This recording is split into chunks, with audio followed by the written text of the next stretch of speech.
Well, thanks everybody for joining us today for the Fellowship Sunday School class, online Fellowship Sunday School class. Uh, these are some fun chapters, so there's a lot going on. We're covering quite a few pages today, so inevitably we're going to have to skip a lot to get to certain points. So hopefully everybody has read the chapters, and unfortunately, we may be skipping over some of the stuff that you've read just so we can get to other things.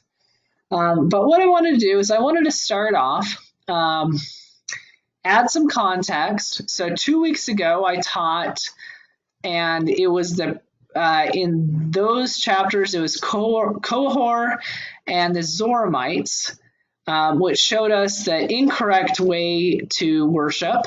And then it was the poor of the Zoramites and a doctrinal discourse by Alma the Younger and Amulek on humility and faith, how to correctly worship God. Last week I wasn't here. I was out at family camp for the Communion of Christ, but Jeff talked about, Jeff covered the chapters where Alma the Younger is advising his three sons, Helaman,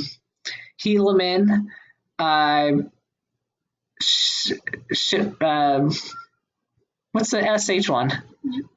Whatever, and Coriantum. And I was gonna say Shiblon, but I totally mind farted. I couldn't get to that the rest of his name. But today we've moved past that, and it's essentially what's happened next. So I wanted to jump in. I wanted to talk about some of the stuff that Alma puts in on the first few sentences, because I find it to be interesting. He says, and Alma also himself could not rest, and he also went forth. Now we shall say no more concerning their preaching, except that they preach the word and the truth according to the spirit of prophecy and revelation, and they preached after the holy order of God by which they were called. So there was a couple of things that highlighted for me as I read this. They preached the word and the truth, but they preached it according to the spirit of prophecy and the spirit of revelation. In the book of Revelation, it talks about how the spirit of prophecy is the testimony of Christ. But why do you think it is necessary in order to preach to have the spirit of prophecy and revelation? Any thoughts on that, you guys? Rephrase the question. Okay, yeah, so I kind of did a big run-on sentence there. So why is it necessary for us, if we're going to preach to someone else, to have the spirit of prophecy and revelation with us?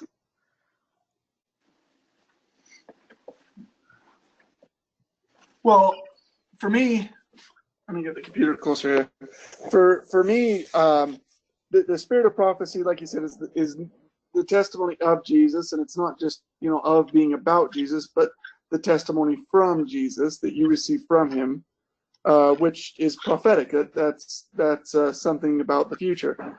And the spirit of revelation is the spirit that reveals to you what you are, who you are, even before your appearance here on this earth, is my consensus. Now, that's totally open, but I think it's those two things. As a result, without those two things, I don't know if it's possible to even preach after the holy order of God, that it later qualifies, the manner by which they were preaching. So that would be my answer, and I could be off, but that's kind of how I see it.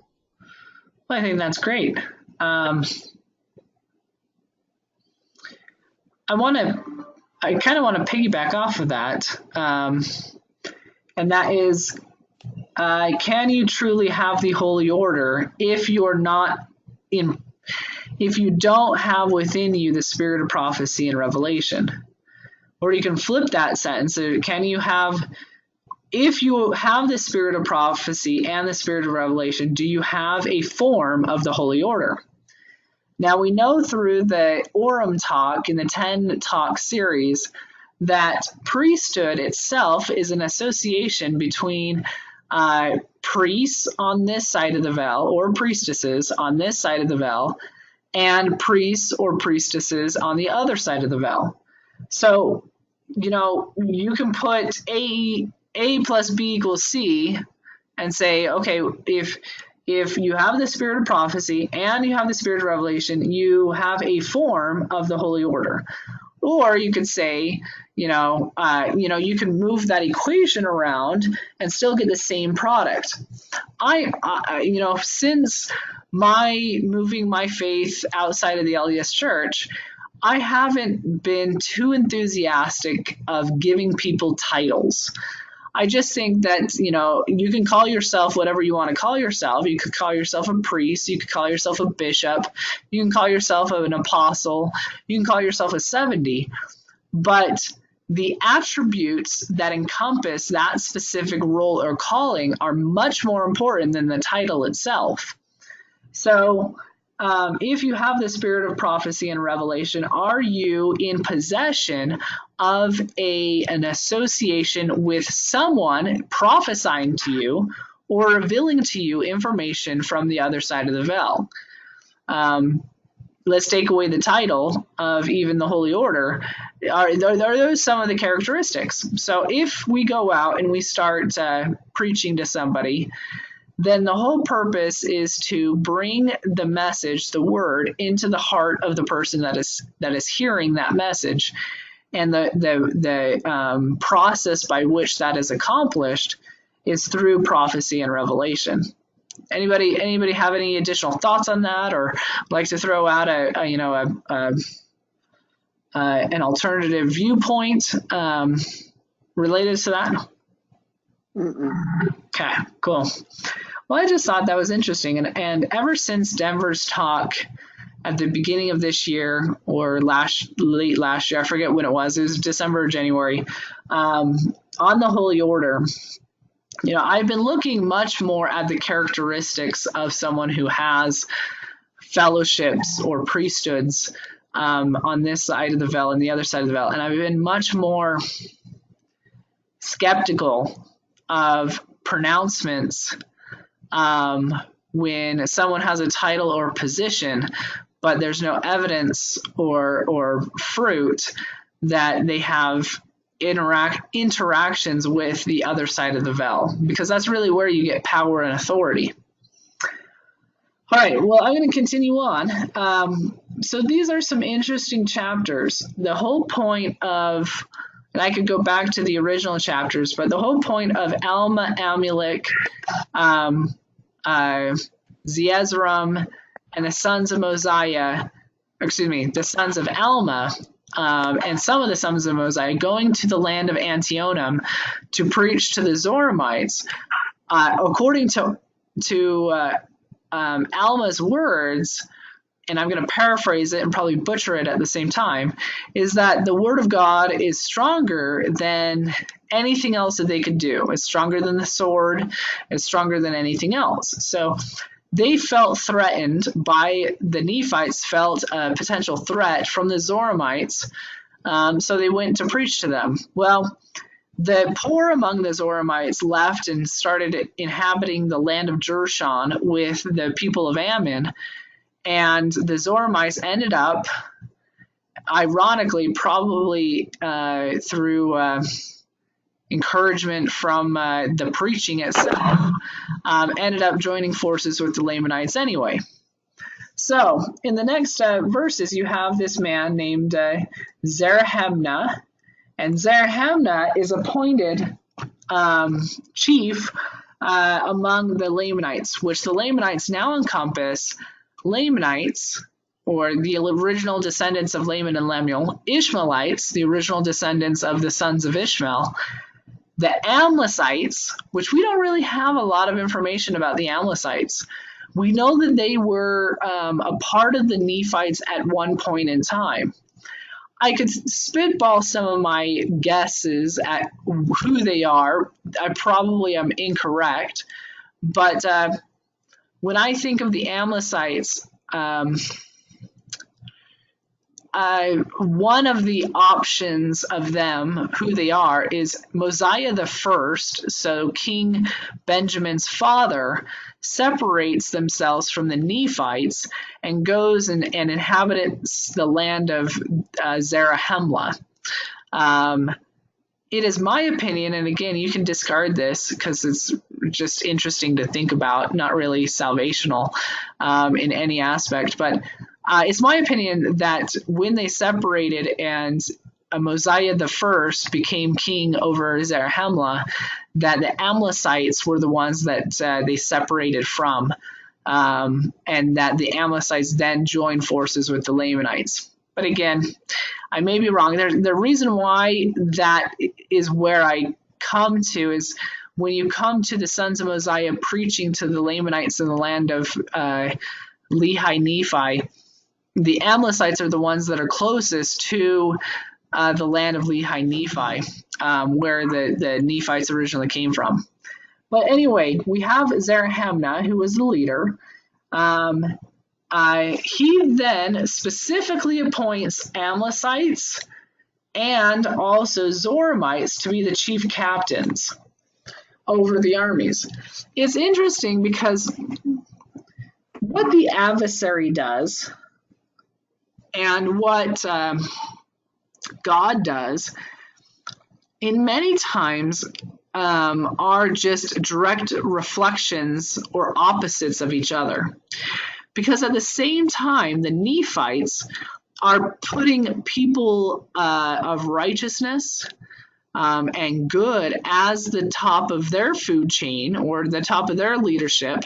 They have Moroni, they have Alma, they have some really righteous guys at the top of their leadership to stand in faith against the tide of evil that comes from the Lamanites. And the Lamanites are putting on top of their organizational chart the more wicked, the ones that hate the Nephites the most. Because if you put somebody that's lukewarm, and it appears that lots of the Lamanites themselves are lukewarm. They don't want to go to battle.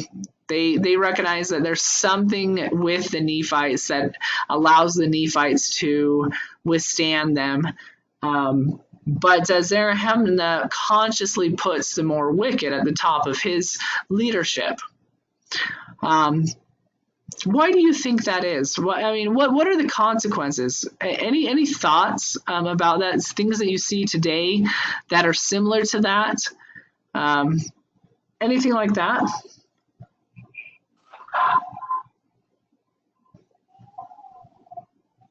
All right. Well, we'll continue on. Go for it. When you say any similarities today, I mean, I think the old adage of birds of a feather flock together oftentimes comes into play. And so you see people, as they go on, whether it's politics or whether it's church organizations or whatever, they make connections. And they make connections generally with those who are like-minded, specifically those who have agendas. I mean, we all have an agenda. Every person has an agenda that they would like to see accomplished. And so whenever someone enters into a realm of hierarchy and, they come into a position where they can call other people into other positions within the hierarchy, it's a free-flowing fact that they will put into those who they believe will help them accomplish their designs, their agenda. And so, it says a little bit lower in verse 2 that, he wanted to stir the angers up to the Lamanites up to anger against the Nephites. And if you just call a regular Lamanite, well, the Lamanites, I mean, they didn't like the Nephites by any means, but they had a vested interest to protect the people of the Nephites. And so they'd had wars with the Nephites in the past. They hadn't well succeeded. Now they've had a large group of Lamanites that had basically, fled to the Nephites. And I'm sure politically there was a lot of back and forth about what that meant and whether that was a good thing, whether it was a bad thing, whether it was something that needed to inspire change and all that kind of stuff. So if you put in a Lamanite over Lamanites, you would get a lot of vacillation, in my opinion. Versus if you put the Amlicites in, their hatred had been, I think it says in another place, their hatred was sealed against the Nephites. And so as a result, they had no interest whatsoever in the protection of the Lamanites and the preserving their lives. They had pure interest in only in stirring up anger in order to destroy the Nephites. You know, you said something that's really interesting, Edwin. You said that their anger was sealed towards the Nephites. I just thought that was an interesting way to put it because, you know, we get sealed to the heavens, specifically the fathers, through righteous works.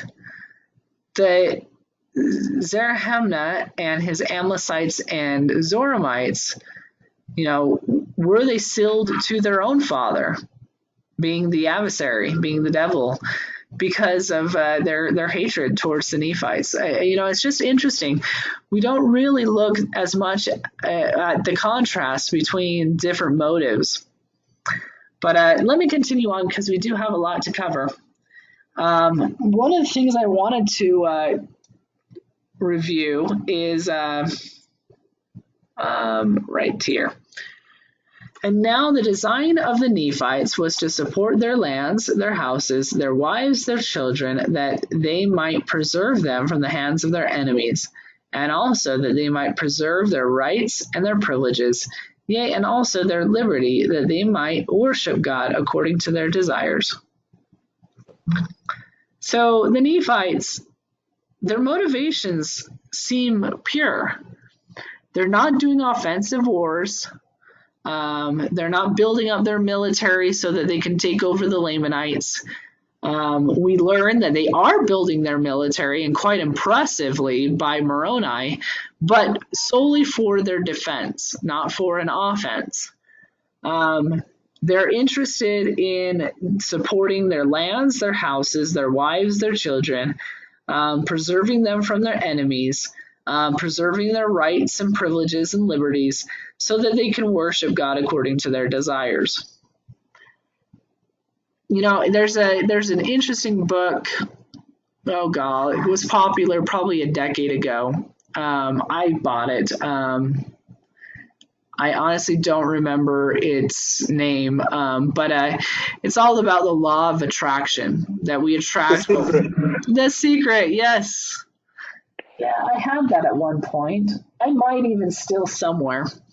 I was just looking at my bookshelf. I don't have it there, but it's the law of attraction. You know, we attract what we want. We attract what we think about. It's the whole reason why our thoughts, words, and actions will condemn us, according to many scriptures, is not because, oops, I thought of something mean about A, B, and C person, or oops, I accidentally said something dumb about XYZ person. It's because we literally are the sum of all of our thoughts, words, and actions. So that when we stand up in the judgment to be judged from God, or at the last day, ultimately it's all of that created the character that we have as we present ourselves to the Lord. It's not necessarily that God's going to pull out a chalkboard and write down how many times we said something dumb and how many times we thought something dumb or did something dumb. It's that the us, you know, being naked in front of God, the sum of all of those things will be the product of us.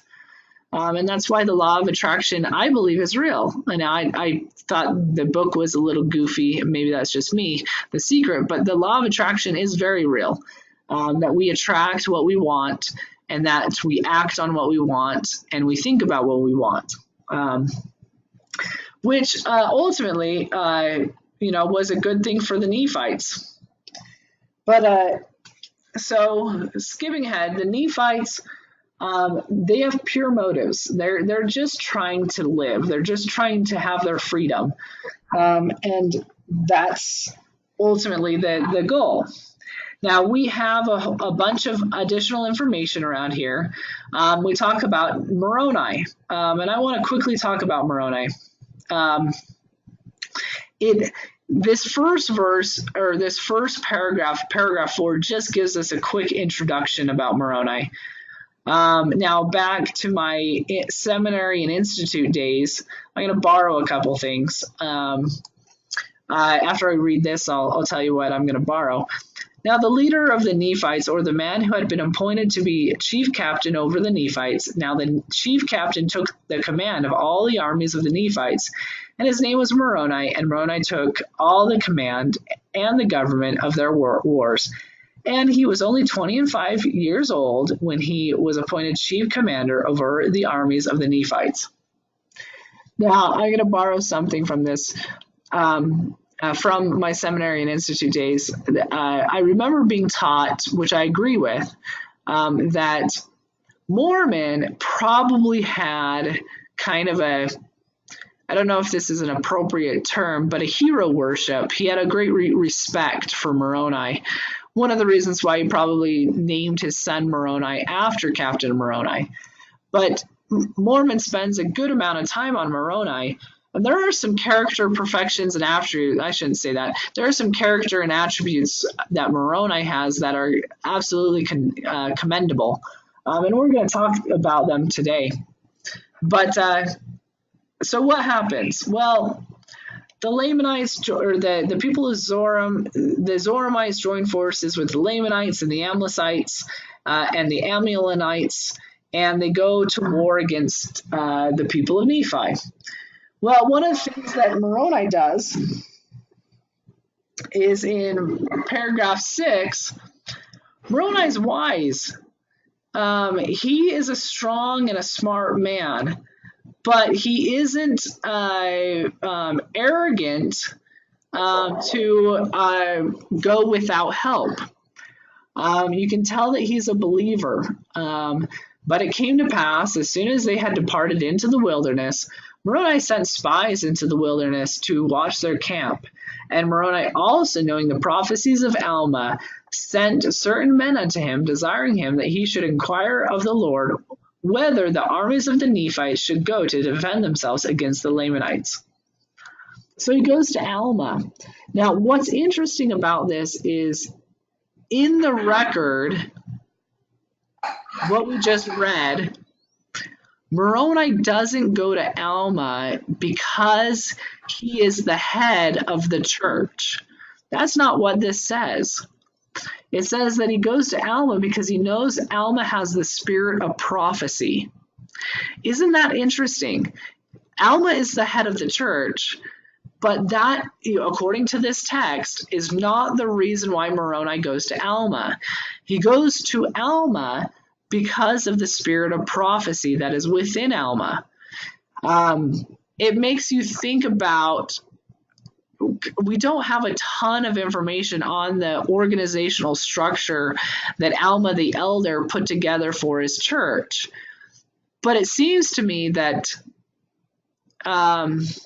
potentially, and you can disregard this as my opinion and not worth anything, but potentially their church was a little bit more flat than other churches that we're familiar with. We know that they had a chief or high priest, that Ammon was a high priest, that Amulek was a high priest, that the number of the sons of Mosiah were high priests. But Moroni didn't go to the head of the church. He went to one who had the spirit of prophecy. And I think that that is worth noting because that is a little bit different.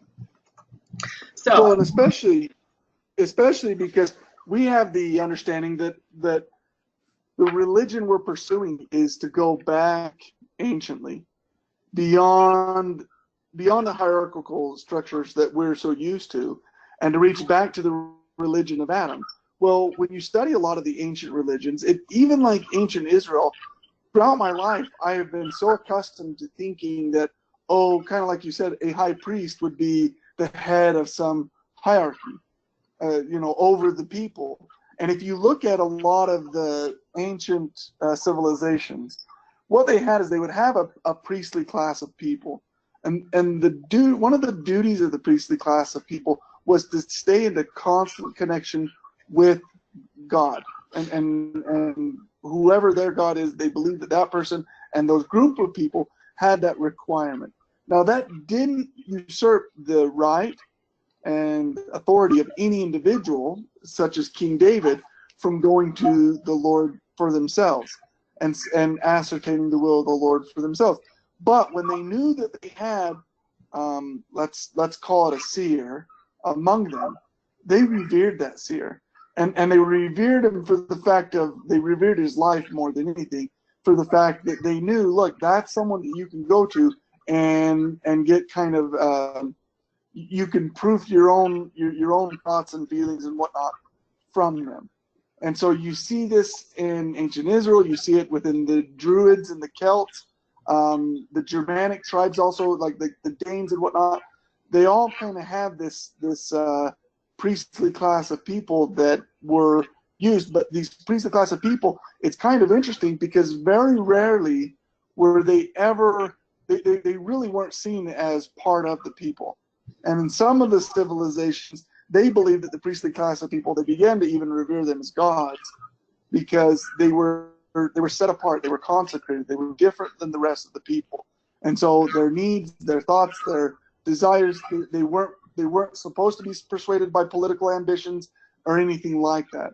Whereas the hierarchical structures that we have today, we maintain a priestly class, but we put that priestly class at the high of our organization, of our political or whatever it may be, and we say that's the group or the hierarchy that's going to lead us, and it leaves them prey with this great weakness of political ambitions, of personal agendas that they want to see fulfilled among the people. Whereas the ancient civilizations didn't do that. When I read the Book of Mormon and I read this type of thing, that's what to me it echoes of. It echoes of that same type of more ancient type of relationship between a people and the priestly class. Yeah, definitely. I agree. Perfect. All right. So let's continue on. You're going to have to, if you haven't read through these chapters, please do, because I'm going to have to skip through a lot of it. We're talking about Moroni, and one of the these that Moroni does is Moroni is wise, even though he's pretty young, according to these stories. He's around 25, but he used stratagem to defend themselves. And he also, knowing that it was only the desire of the Nephites to preserve their lands and their liberty and their church, therefore he thought it no sin that he should defend them by stratagem. So essentially, he was wise. He used the things that were around him to create a good strategy. Now, one of those things is, let's jump to it. Middle of paragraph 10. Well, on the other hand, there was now and then a man. Oh, okay. So it's talking about this war. And the Lamanites, the sentence above where I highlighted, it talked about how the Lamanites were naked. They just had essentially a loincloth around their mid-levels. But the Nephites weren't. And while on the other hand, there was now and then a man fell among the Nephites by their wounds and loss of blood, they being shielded from the more vital parts of the body, or the more vital parts of the body being shielded from the strokes of the Lamanites by their breastplates and their arm shields and their head plate. And thus the Nephites did carry on the work of death among the Nephites, or among the Lamanites. So we have Moroni. He's smart. He's using a strategy.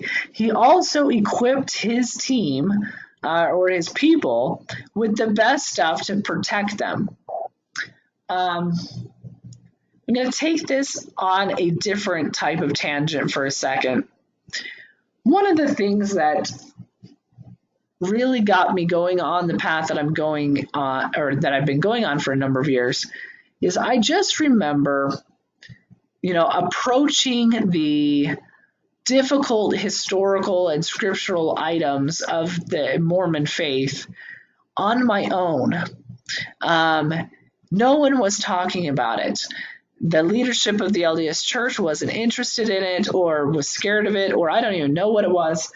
But when you have Marlon K. Jensen, the church historian, saying that there's more people leaving the LDS Church, or there's as many people leaving the LDS Church as in the days of Kirtland, in his interview in Logan at the University of Utah State University, I had to wonder why the LDS leadership was not equipping their youth and their adults with the best, with accurate, correct, non-faith biased history. And it just rubbed me really wrong, because I knew that there were answers to these questions, but the leadership of the LDS Church wasn't interested or able to answer them. I think that applies here, where Moroni is equipping his people with the best of the best. He wants breastplates. He wants arm shields. He wants head plates. He wants his team or his people to be the most equipped with whatever the adversary throws at them, or his adversaries in the form of the Lamanites. You can continue that vein down to later in these chapters when the Lamanites go back against them. But let's continue on. Any thoughts on that? Okay. I'm going to go to paragraph 11, and halfway down paragraph 11, it talks about, let me jump to it.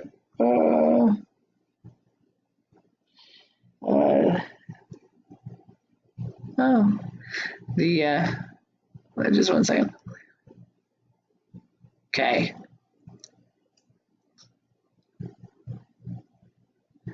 So I'm just going to quickly read this area. Yea, this is talking about the Lamanites. Yea, they did fight like dragons, and many of the Nephites were slain by their hand.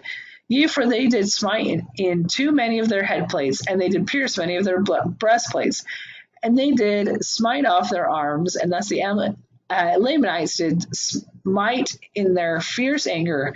Nevertheless, the Nephites were inspired by a better cause, for they were not fighting for monarchy or power, but they were fighting for their homes and their liberties, their wives and their children, and their all, yea, for their rights of worship and their church.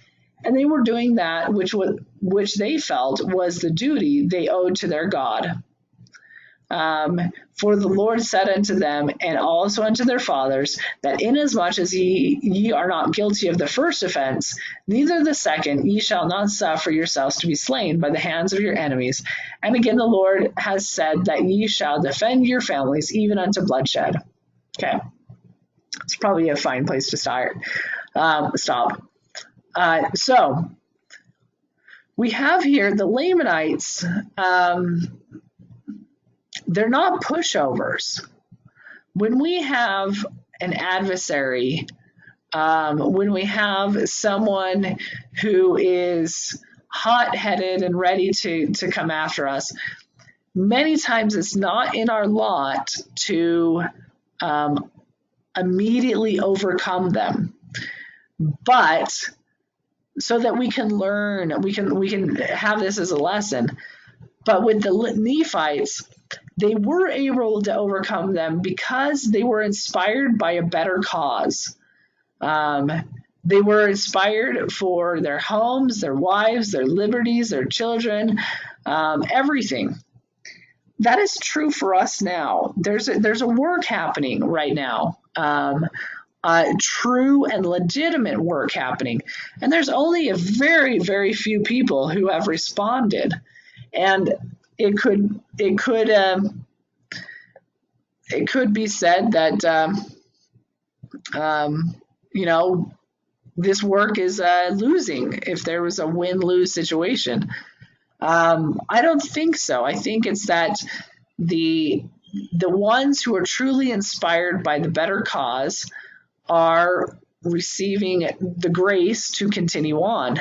And the same could be true if you read these paragraphs the same way. I'm going to keep on going. And essentially what I'm going to do is I'm going to, because of time, I'm going to paraphrase what happens in these next few verses. So what happens is Moroni divides up his army. He gives one part of his army to a captain called Lehi, which is actually an important person to know because he has a part to play in the subsequent war chapters. One part is given to Lehi, one part is given to Moroni. The hosts of the Lamanites are at least twice as much as the Nephites, it says, because they have Lamanites, Ishmaelites, Amlicites, Amulonites, and Zoramites, all against the Nephites. But the Nephites, because they were strengthened by the Lord, they overcome. And they chop off the scalp of Zarahemnah. Moroni wants them to enter into a covenant, not to fight them anymore. Many don't enter that covenant and continue to fight the Nephites, and then many do, and they leave peacefully. So that essentially is the rest of that chapter. Any thoughts before I go to chapter 21? Okay. Chapter 21. Chapter 21 is one of those chapters that it kind of is one of the epitome of the Book of Mormon chapters. When people think of Moroni, they think of his title of liberty. And in chapter 21, we have that. So I'm going to continue to, we're talking about the Nephites here. Therefore, the war is done. Therefore, they gave thanks unto the Lord their God. Yea, they did fast much, pray much, and did worship God with exceeding great joy. Why do you think fasting and prayer are almost always connected? I don't see, when you see fasting, I don't know if I've ever seen fasting without prayer right next to it. They're kind of one and the same for me. Any thoughts on that?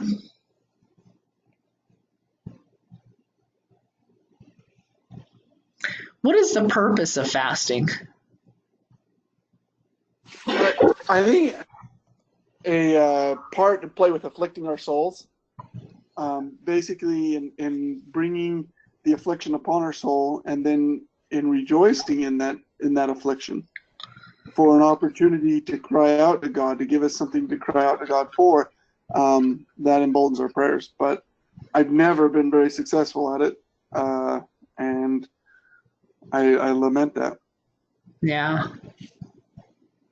You know, it's interesting. When I think of fasting, or at least at this point in my life, because as you grow and learn, you view the world differently. But Denver has said this a couple times, and I bought the book Yoga Jesus, which is also an interesting book. But Denver has said that Christ could be identified as an Eastern mystic. If you think about Buddhism, and you think about overcoming suffering, which is essentially the main tenet of Buddhism.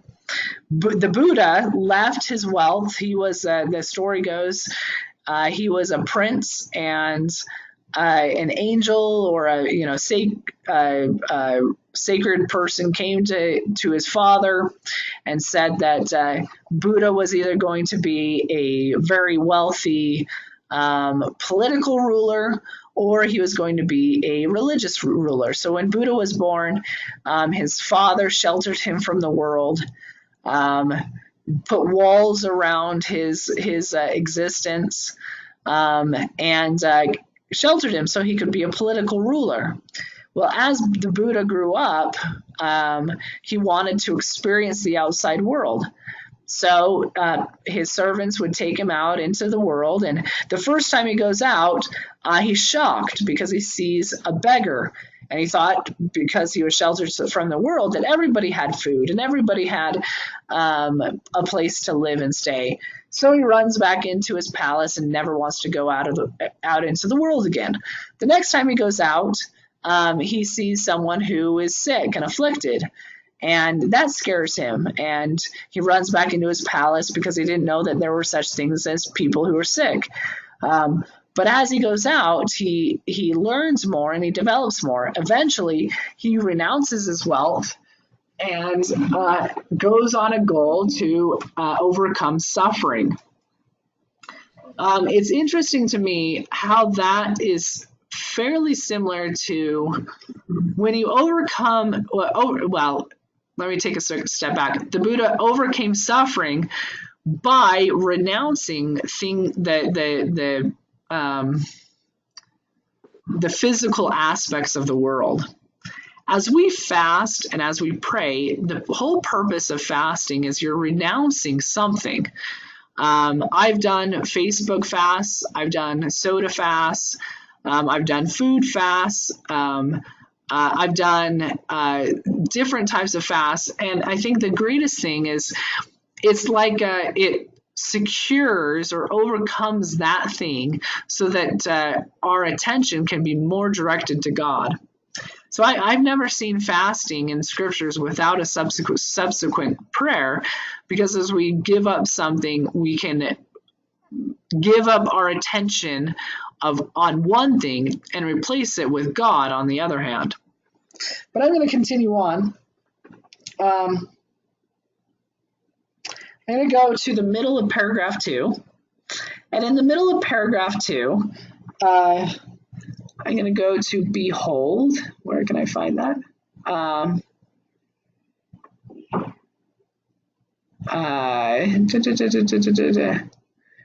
Sorry, I lost my place. Oh, there we are. These are the words Alma is talking to his son Helaman about. Behold, I perceive that this very people, the Nephites, according to the spirit of revelation which is in me, in 400 years from the time that Jesus Christ shall manifest himself unto them, shall dwindle in unbelief, yea, and then shall they see wars and pestilence, famine and bloodshed, even until the people of Nephi shall become extinct. Yea, this because they shall dwindle in unbelief and fall into the works of darkness and lasciviousness and all manner of iniquities. Yea, I say unto you that because they shall sin against so great of light, yea, I say unto you, from that day even the fourth generation shall not pass away before this great iniquity shall come. And when the great day cometh, behold, the time soon cometh that those who are now, or the seed of those who are now numbered among the Nephites, shall no more be numbered among the people of Nephi. It's interesting. This prophecy about the destruction of the Nephites, could you compare this prophecy in its own sphere and own terms to the prophecy in Isaiah that when Christ comes, those who do not listen and heed the words of Christ will be cut off, root and branch? It seems like Alma is doing a very similar prophecy, that the people will reject Christ 400 years after Christ comes and visits them by root and branch. I wonder, is there really such thing as covenant penalties? And is this something that Alma is talking about? Certain covenant penalties to cut off root and branch. I just wanted to point that out. It is interesting that so Joseph Smith is translating this, and he's giving, there's breadcrumbs that these things are going to happen. He's a pretty amazing author, because if Joseph Smith wrote this for himself, or by himself without it being legitimate, He's really creating a very complex story with these prophets prophesying things that he hasn't yet considered, especially since Joseph Smith only wrote, he wrote continuously, never went backwards to previous writings, and just continued to write one long stream of thought over about 90 days of work, 90 to 120 days of work. Anyway, I'll continue on. We are, let me jump to, I'm going to jump down to paragraph 7 because of time. And I'm going to read that. And now, let me just go down. Okay. And now it came to pass that Moroni, who was the chief commander of the armies of the Nephites, had heard of these dissensions.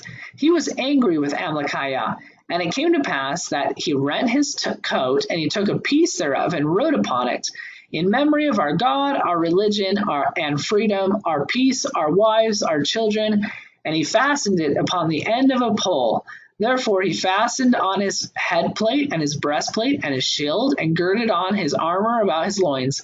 And he took the pole which had on the end thereof his rent coat, and he called it the title of liberty. And he bowed himself to the earth and prayed mightily to his God for the blessings of liberty to rest upon his brethren, so long as there should be a band of Christians remain in the land. Okay, so I wanted to look at this a little bit differently. First question is, if you have liberty, and if God sets up your government where there's liberty and freedom, are you under a greater obligation to maintain that, almost a spiritual obligation to maintain that freedom?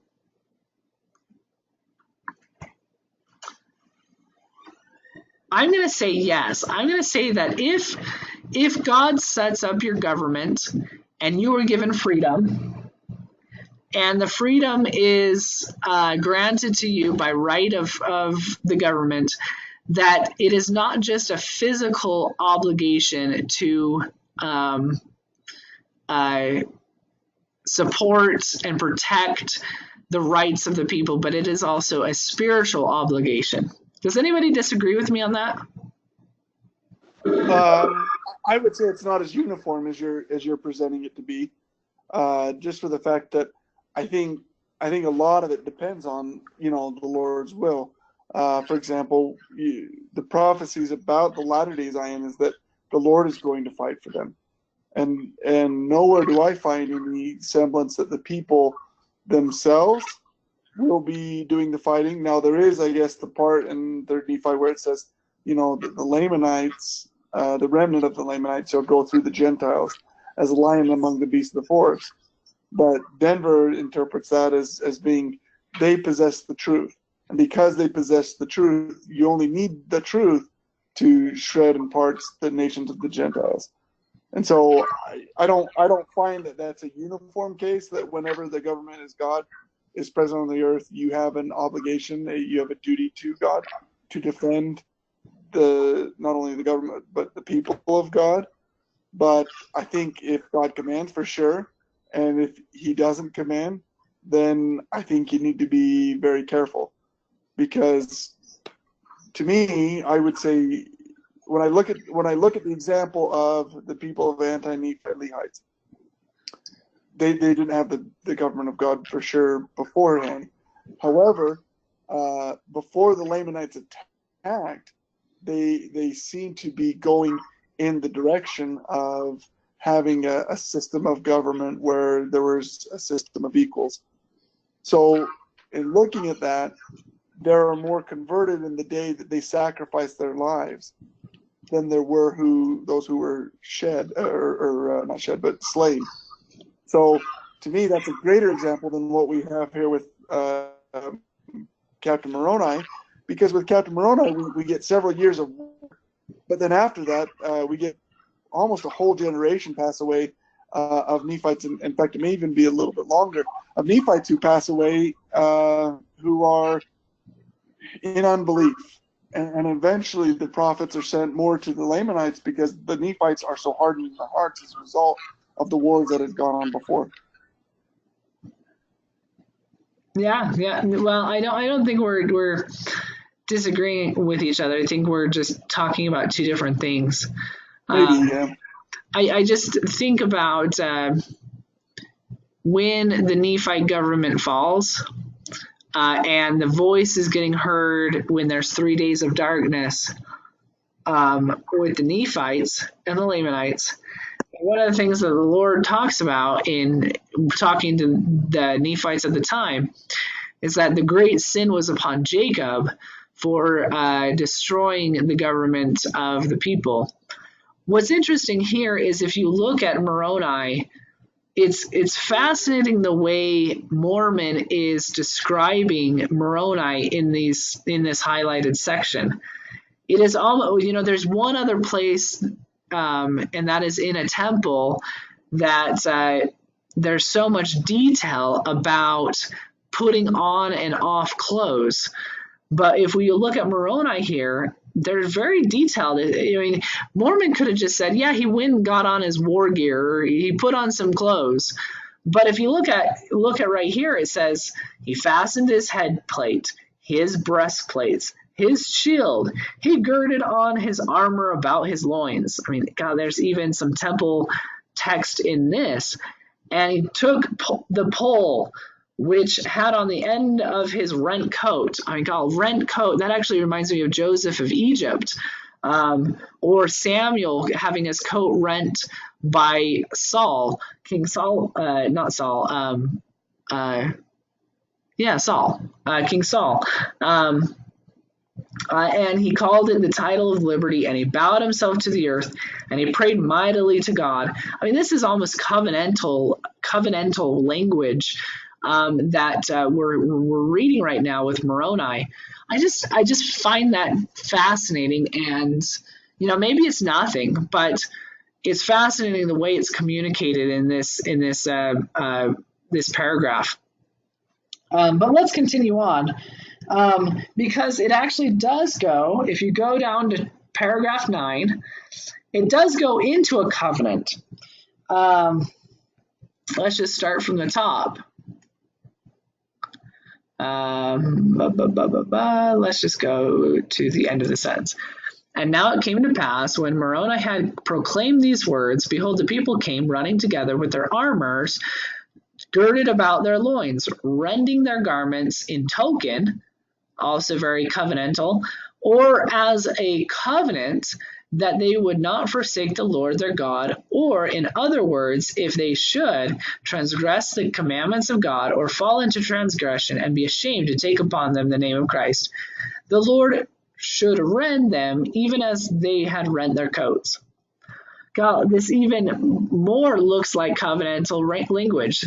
Moroni goes through this process to put on his armor, rents his coat, and then everybody else who wants to join in this covenant also rents their coat.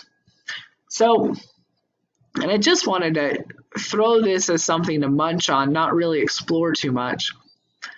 But when Joseph Smith organized the Council of 50, the Council of 50 was a political organization. It included members of the LDS Church as well as non-members.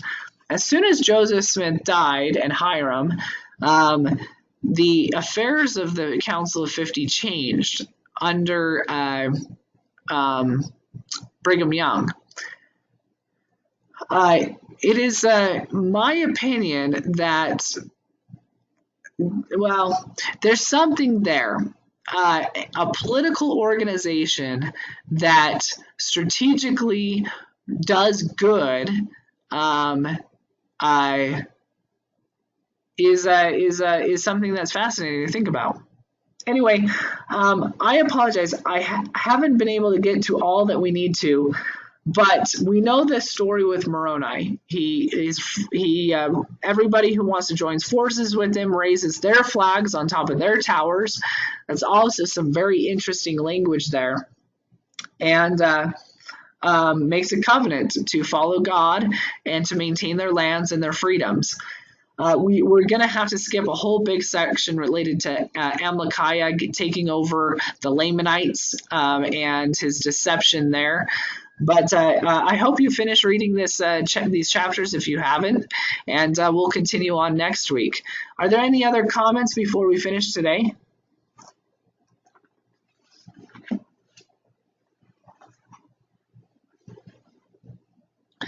All right. Well, again, we're kind of abruptly stopping, but some interesting things that we covered today, and hopefully we can continue the conversation next week. Have a wonderful day, and God bless. Thanks, Bryce. Yep.